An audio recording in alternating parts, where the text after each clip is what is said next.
कृष्ण रामा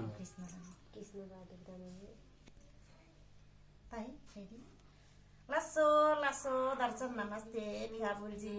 आज पूर्णेको दिन पनि भयो, जेठ पूर्णे 17 गतिको दिन पनि भयो। हाम्रो के को विषयको भिडियो भने यो चाहिँ नि हाम्रो कृष्ण बहादुर तामाङ भाइ अब मिर्काउलाको पीडित हुनुहुन्छ। यहाँ छेउमा मेरो साथमा आमा हुनुहुन्छ, आन्टी हाम्रो साथमै हुनुहुन्छ।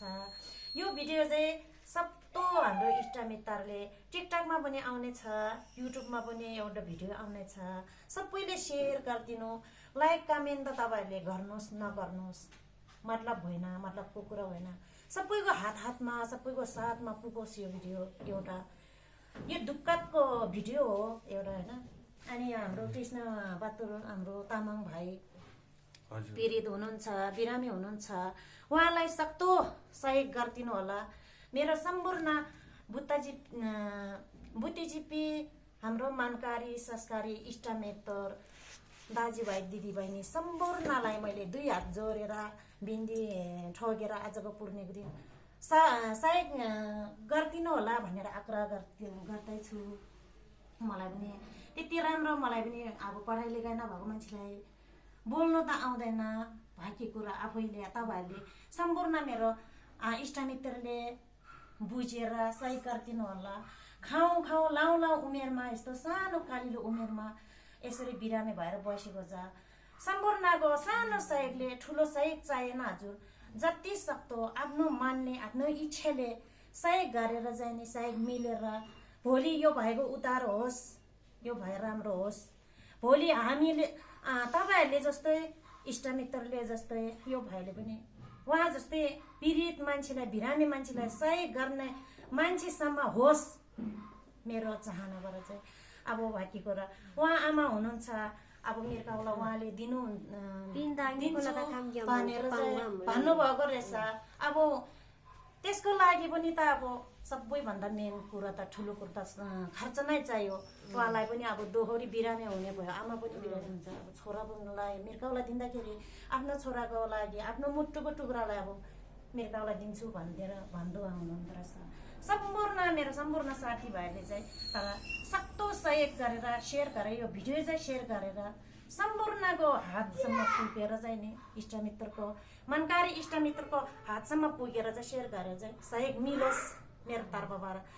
हामीले अब बिरामी हुँदाखेरि नै चाहिने हो, यस्तै अवस्था हुनेलाई इष्टमित्र चाहिने हो, सहयोग चाहिने हो। अरू बेलामा त कमाएर खाइहाल्छ, लैहाल्छ, आफ्नो धुनमा हिँडिहाल्छ।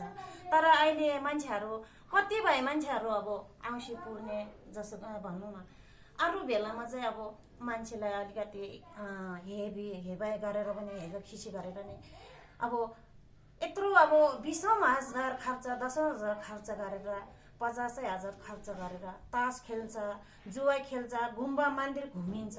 तर त्यो पैसाले अलिकति भए पनि छुट्याएर यस्तो अलिकति अवस्था नाजुक हुने यस्तो बिरामीहरूलाई पनि हेरिदिनु होला, सहयोग गरिदिनु होला। म चाहिँ यति भन्न चाहन्छु है, मेरो तर्फबाट चाहिँ यति भन्न चाहन्छु। मैले गर्न सक्ने त अब केही पनि होइन, तर यही भिडियो मार्फत तपाईँले बुझेर अब सहयोग गरिदिनुहोस् होला। मसँग पनि अब त्यस्तो म पनि अब कहाँ त्यस्तो सहयोग गर्ने ठुलो सहयोग गर्ने मान्छे त होइन, सक्ने मान्छे त होइन। म एउटा जब एकाल माइला पेसाले म एउटा चरपटे भेजेर खाने मान्छे हो म पनि होइन। सम्पूर्णले यो भिडियो सेयर गरेर चाहिँ लाइक कमेन्ट गर्नुहोस् नगर्नुहोस् अघि नै पनि मैले भनिसक्यो। सम्पूर्णको हातमा सेयर गरेर चाहिँ पुग्नुहोस् होला यो भिडियो। लु चम्पा जानु अब सिङ्गी तामथानो सायद याङ्गो भन्छ केही 2-4 शब्द भन्नु न। म चाहिँ कृष्णबहादुर तामाङ मिर्काउला पीडित। अब तपाईँहरूले सकेको सहयोग गर्नु होला, नसके भिडियोलाई सेयर गरेर सक्दो जहाँ पुग्नुपर्ने हो त्यहाँसम्म पुर्याइदिनु होला। सहयोग भनेको धेरै 1-2 जनाले गरेर हुने होइन, थोरै भए पनि तपाईँहरूले पनि सहयोग गरिदिनु। अब सानै उमेरमा यस्तो भयो, मलाई नि बाँच्ने रहर छ। त्यही हो। कृष्ण तामाङ हो बिरामी। अलिअलि सङ्गीतकारहरू मेरो नाम मोती मैदामा मेरो त ज्यान नै देख्यो लो लो है नमस्ते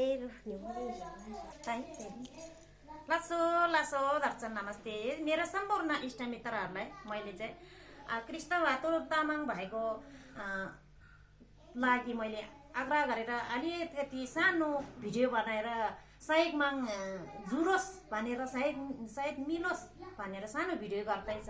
उहाँ आमा हुनुहुन्छ होइन, कृष्णबहादुरको आमा हुनुहुन्छ, आन्टी हुनुहुन्छ। उहाँले नेपाली कुरा बोल्नु आउनु भएन, अलिकति अब बोल्नु सक्नु भएन। त्यसको लागि पनि सम्पूर्ण मेरो इष्टमित्रलाई क्षमा गरेर सम्पूर्णले नै सहयोग गरिदिनुहोस् होला। मनमुटुदेखि नै अलिकति पीडा छ, बोल्नु पनि अलिकति सक्नु भएन। अब के गर्नु अनि यता हाम्रो कृष्णबहादुर भाइ मृगौला पीडित हुनुहुन्छ। खाऊ खाऊ लाउ लाउ यस्तो उमेरमा कसैको पनि नहोस्, यस्तो नहोस् होइन, कसैलाई पनि यस्तो समस्या नहोस्। अब नहोस् भन्नु त चाहन्छ हामी, हुँदो रहेछ। पाए पनि हामी सबैजना जुरेर सबैजना मिलेर सानो सानो सहयोग गरेर अलिक थोरै थोरै गरे भए पनि सहयोग गरेर सम्पूर्णको जुरेर चाहिँ नि यो भएको उतार होस्, म त्यति भन्न चाहन्छु। त्यतिको लागि म बिन्दी बिसाएर बोल्छु। सम्पूर्ण हाम्रो इष्टमित्र बुद्धिजीवी सहयोगी मानकारी मेरो सम्पूर्ण इष्टमित्रलाई लस्सो फ्याबुलजी यतिको लागि आग्रह गर्दछु।